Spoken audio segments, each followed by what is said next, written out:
Hello everyone, it's Night Messenger, back with another video.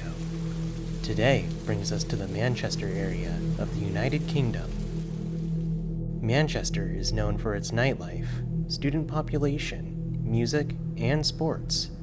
However, even beautiful parts of the country can contain a dark past. This is the murder of Kelly Ann Bates, one of the most horrific, sadistic, morbid, and depressing cases I've covered. Kelly Ann Bates was a bright, mature, and cheerful girl who had a whole future ahead of her until it was stolen by a disgusting human who preyed on her. This case contains disturbing material, and I want to give a huge trigger warning. It involves grooming, domestic abuse, child abuse, torture, and death. If this disturbs you, please click off, and I hope to see you in another video. This is the horrifying murder of Kelly Ann Bates. Born on May 18, 1978, Kelly Ann Bates was a teenage girl from the Manchester area of the United Kingdom. She was very mature growing up and had great ambitions for her future. However, Kelly had also been hiding something. On the surface, she appeared to be a bright girl who was goal-driven, but below was much more disturbing, and it would soon begin to break through the cracks. The first crack began in 1993.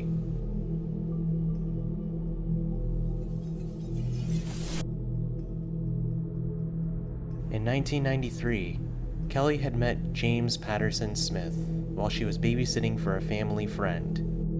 It is not certain why he was at the home when Kelly was babysitting, but he was there for some reason. I dug through tons of articles and cases, but nothing specifies what he was doing at the home at that time. Kelly was 14 years old at the time, while James was 46. After meeting Kelly, James took a liking to her and felt infatuated over her. He even walked her home that same night to keep her safe, and after this event, James couldn't stop thinking of Kelly and wanted to see her more. He would then slowly integrate himself into her life. When Kelly would get out of school, James would be waiting so he could walk her home. He tried spending as much time with her as he could, and even invited her over to his home. And this is when Kelly's parents, Margaret and Tommy, got concerned. They noticed Kelly was leaving at odd times during the day, and she wouldn't return home until late during the evening. Feeling worried for their daughter's safety, they eventually questioned her and asked her what she was doing. And this is when Kelly admitted that she had a boyfriend. However, Kelly would lie about who she was dating, as James wanted to keep their relationship as secretive as possible. Kelly explained to her parents that she was just dating a classmate from school, and his name was Dave, who was around her age.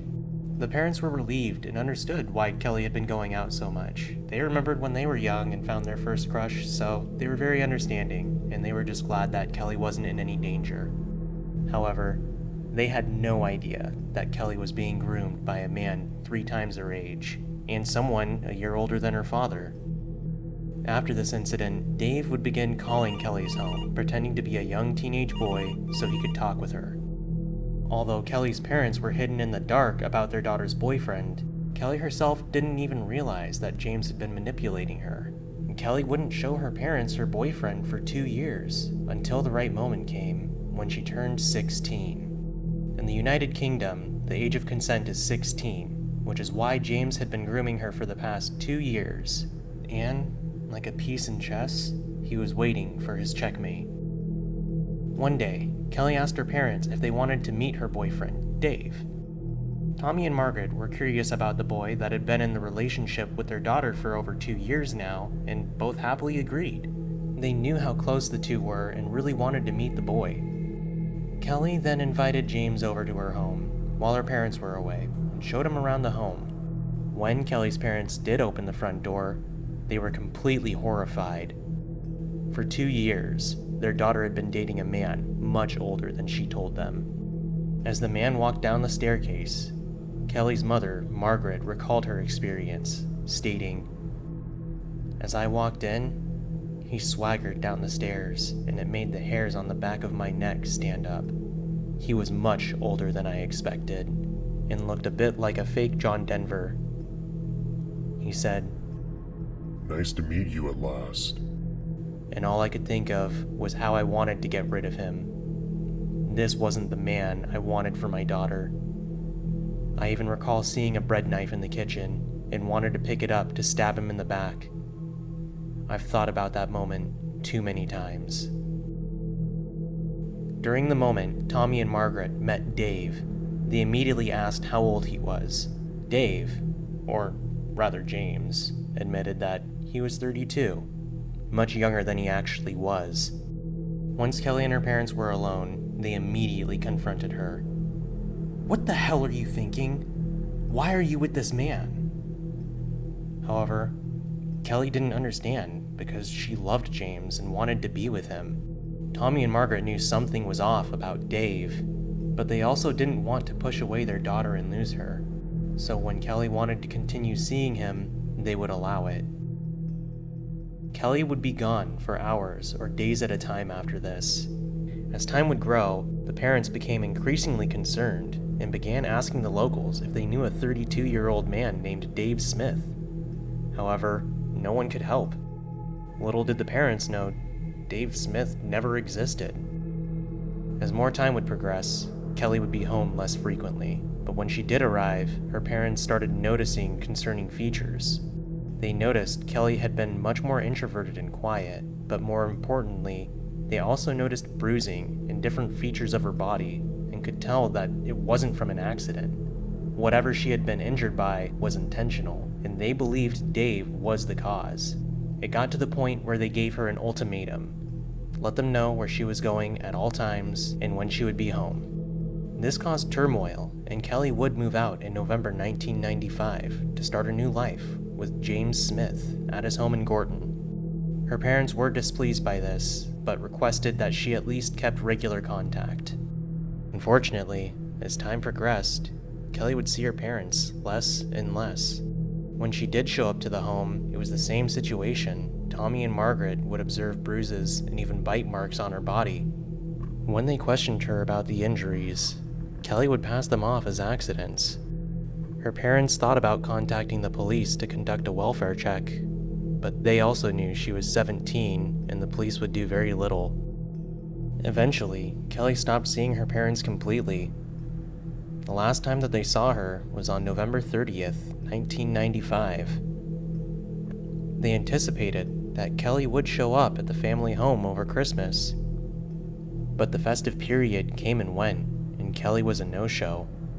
She still remained in contact with her parents over the phone, but these phone calls were few and far between, and her mother, Margaret, couldn't help but notice that Kelly sounded different. She felt that her daughter was in trouble. Margaret even thought about visiting the home, but decided not to as Tommy wasn't so sure about it. The only other form of communication Tommy and Margaret heard from Kelly was in March. The family received 2 cards. One was for Tommy's birthday, while the other was for the parents' anniversary. Although the parents could tell, neither card was written or signed by Kelly. They eventually stopped hearing from Kelly at all until April 1996, when a horrific discovery came knocking at their door.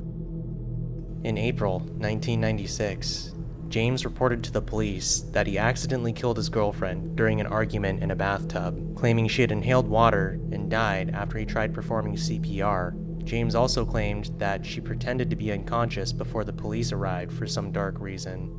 However, when the police arrived at the Smith home, the scene was far worse than anything they could have ever expected. Not only did they discover Kelly's dead body, naked in a bedroom, but her blood was found in every room of the house, and she'd clearly suffered dozens of gruesome injuries before her quote-unquote drowning. The authorities quickly arrested James Patterson Smith, and his story fell apart almost immediately. Soon, the post-mortem examination showed that Smith had brutally tortured Kelly for weeks before she finally died.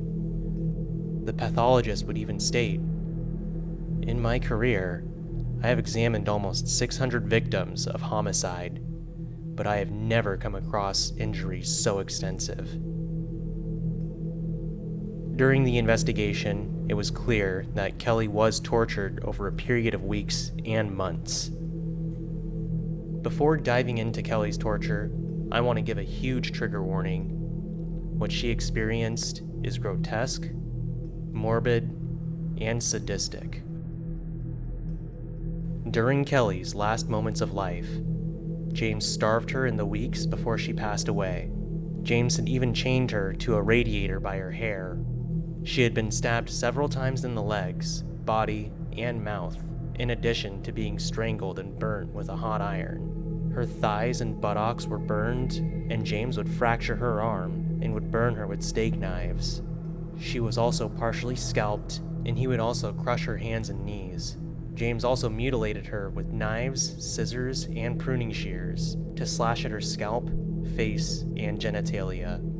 James also gouged her eyes out before her death and stabbed the eye sockets while she was still also alive. The pathologist determined that her eyes had been removed not less than 5 days and not more than 3 weeks before her death. She had been starved, had lost about 20 pounds, and had no water for several days before her death. The prosecutor in James's trial said it was as if he deliberately disfigured her, causing her the utmost pain, distress, and degradation. The injuries were not a result of one sudden eruption of violence. They must have been caused over a long period of time and were so extensive and so terrible that the defendant must have deliberately and systematically tortured the girl. James may have said the cause of death was drowning, but Kelly was beaten with a shower head before she passed. After the examination of the body, the police now had the daunting task of informing Kelly's parents of her tragic death. Her mother was at home when she heard a knock on the front door. When she opened up the door, she saw 2 police officers standing at her doorstep. They informed her that Kelly was dead. But before they could provide further information, Margaret said, "I know." Back at the police department, Smith was being interrogated. He admitted to stabbing Kelly with a pair of scissors and a fork and hitting her with a shower head, but he denied gouging out her eyes or burning her with boiling water.